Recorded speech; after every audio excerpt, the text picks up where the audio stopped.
بسم اللہ الرحمن الرحیم صلی اللہ تعالیٰ علی حبیبہ محمد وآلہ وصحبہ وسلم۔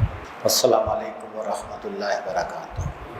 قرآن پاک میں کئی مرتبہ تزکیے کے لیے اللہ تعالیٰ نے ارشاد فرمایا ہے، اور تزکیہ درجہ بدرجہ کثافتوں کو دور کرتا ہوا اور انسان کے اندر اچھائیوں کا پروان چڑھاتا ہوا، اللہ کی رضا سے ہم آہنگ ہوتا ہوا نفس مطمئنہ کے درجے تک پہنچتا ہے۔ اور یہ نفس مطمئنہ کے درجے میں جب انسان پہنچتا ہے تو وہاں یہ صورتحال ہوتی ہے کہ راضیم مرضیہ، کہ اللہ اس بندے سے راضی اور وہ بندہ اللہ سے راضی، لیکن ہر سفر چھوٹے چھوٹے سٹیپ سے شروع ہوتا ہے۔ یہ بات سمجھنی ہے کہ ہم نے اللہ کی طرف قدم بقدم سفر طے کرنا ہے۔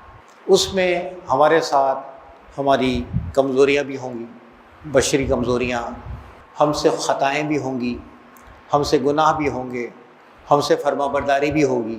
تو کوئی فرما برداری ہمارے اندر تکبر کا سبب نہ بنے، اور کوئی گناہ میرے اندر مایوسی کا سبب بنے۔ گناہ پہ اللہ تعالیٰ سے توبہ کرنی ہے اور نیکی کی توفیق ملنے پر شکر ادا کرنا ہے۔ یہ دین اسلام کا بہت بڑا کرم ہے کہ اللہ تعالیٰ نے توبہ کا دروازہ کھلا رکھا۔ سب انسان غلطی کر سکتے ہیں۔ نبی کریم علیہ الصلوۃ والسلام کا ارشاد ہے کہ سب بنی آدم خطا کار ہیں، ان میں اچھے وہ ہیں جو کثرت سے استغفار کرتے ہیں۔ جب ہم روحانی سلسلے میں شامل ہو کر معرفت الہی کی راہوں پہ قدم رکھیں گے تو اس سے ہرگز یہ مطلب نہیں ہے کہ ہم سب بڑے کوئی نیک قسم کے کوئی لوگ ہیں۔ ہم انسان ہیں، اچھائیاں بھی ہم سے ہوں گی اور ہم سے غلطیاں کوتاہیاں بھی ہو سکتی ہیں۔ کوتاہیوں پہ ہماری نظر ہونی چاہیے، کوتاہیوں کی دلیل نہیں ہونی چاہیے، ریزننگ نہیں ہونی چاہیے، اور بندے کو ہر لمحہ اپنی امپرومنٹ کے بارے میں متوجہ رہنا چاہیے۔ اولیاء اللہ نے سلاسل قائم کیے، سلاسل میں اسباق بنے، عملی مشقیں بنی۔ ان سب کا مقصد انسانی فکر کو اور انسانی فہم کو اللہ کی مشیت اور اللہ کی منشا کو سمجھنے کے قابل بنانا ہے، یعنی میرا ذہن اللہ کی مشیت کو سمجھنے کے قابل ہو جائے۔ سلاسل طریقت کی تعلیمات کا بڑا مقصد یہ ہے میرا طرز عمل اللہ کی منشا کے مطابق ہونا شروع ہو جائے۔ اب اس کے لیے نیکی کے کام کرو، خیرات کرو۔ کچھ چیزیں ایکسٹرنل ہوں گی، کچھ چیزیں انٹرنل ہوں گی۔ کچھ ہماری خامیاں ایسی ہیں جنہیں ہم کہہ سکتے ہیں کہ یہ خامیاں دراصل روحانی امراض ہیں، یہ خامیاں دراصل میری روح کو تکلیف پہنچانے والے امراض ہیں۔ سلاسل طریقت اور سلسلہ عظیمیہ کی تعلیم اور تربیت کا ایک مقصد روحانی امراض کی پہچان اور روحانی امراض سے شفا پانے کی کوشش کرنا بھی۔ مثال کے طور پر حسد، ہم حسد کے بارے میں بہت پڑھتے ہیں، اور یہ حدیث ہم اکثر پڑھتے ہیں کہ حسد سے بچو۔ حسد نیکیوں کو اس طرح کھا جاتا ہے جیسے آگ سوکھی لکڑی کو۔ زیادہ تر ہمارا طرز عمل یہ ہے کہ میں حسد کے اثرات سے بچنے کے لیے فکر مند رہتا ہوں کہ دوسروں کے حسد سے میں متاثر نہ ہوں، اور ہمیں کوئی پرابلم آتی ہے تو ہم کہتے ہیں جی بڑے حسد ہے، نظر ہے، پرابلم ہے۔ تو میں محسود ہونے سے بچنے کی کوشش کرتا ہوں کہ مجھ پہ نظر نہ لگے، مجھ پہ حسد کے نگیٹو اثرات نہ ہوں۔ حدیث کے الفاظ میں غور کرو تو وہاں کہا جا رہا ہے حسد سے بچو، یعنی حاسد بننے سے بچو۔ میں محسود بننے سے بچنا چاہ رہا ہوں۔ میں یہ نہیں دیکھ رہا کہ کہیں حسد والی خامیاں خود میرے اندر تو موجود نہیں ہیں۔ میں اپنے آپ کو دوسروں کے حسد سے بچانے کے لیے دعائیں پڑھ رہا ہوں، صدقہ خیرات کر رہا ہوں، لیکن میرے اپنے اندر حاسدانہ جذبات کتنے ہیں یہ تو میں مانیٹر ہی نہیں کر رہا۔ یہ بھی تو دیکھنا چاہیے بھائی، میرے اپنے اندر تو حسد نہیں ہے، میرے اپنے اندر تو بغض نہیں ہے، میرے اپنے اندر تو حب جاہ نہیں ہے۔ ایک روحانی استاد یہ چاہتا ہے، سلسلہ یہ چاہتا ہے کہ اس کے وابستگان میں اچھی صفات پروان چڑھیں۔ اچھی صفات پروان چڑھنے کا ایک مطلب تو یہ ہے کہ میرے اندر خیر خواہی، صلح جوئی، نرم روی، یہ جذبات آئیں۔ میرے اندر برے جذبات کی روک تھام ہو۔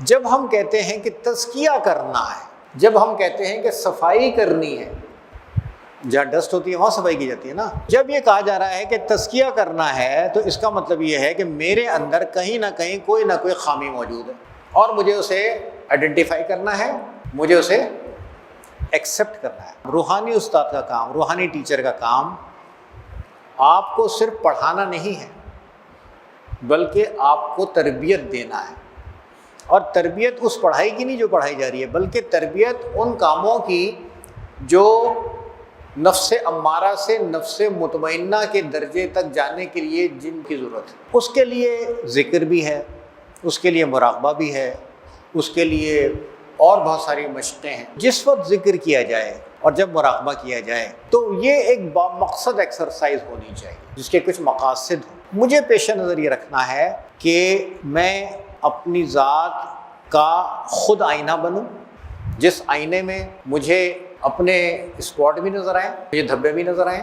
آئینہ ہمیں ہماری خامیاں بتاتا ہے۔ آئینہ دیکھ کے کوئی خامی ہمارے سامنے آتی ہے تو ہم اسے ٹھیک کرتے ہیں، لیکن انسان کی ایک بڑی عجیب عادت یہ ہے کہ وہ اپنی خامیوں کو نہیں ایکسیپٹ کرتا۔ وہ کہتے ہیں جی آپ کو غصہ بہت آتا ہے، کہتے ہیں مجھے تو صحیح بات پہ غصہ آتا ہے، مطلب میں اپنی خامیوں کی جسٹیفیکیشن کرتا ہوں، میں اپنی خامیوں کو ایکسیپٹ نہیں کرتا۔ اس کا مطلب یہ ہے کہ میرے سامنے خامیاں ہوتی ہیں، ایسا نہیں ہے کہ میں ان کو آئیڈینٹیفائی نہیں کر رہا، لیکن میں انہیں ایکسیپٹ نہیں۔ تو مرشد، روحانی استاد آپ کے اندر خامی کو ایکسیپٹ کرنے کا جگرہ پیدا کرتا ہے، کیونکہ یہ حوصلے والا کام ہے۔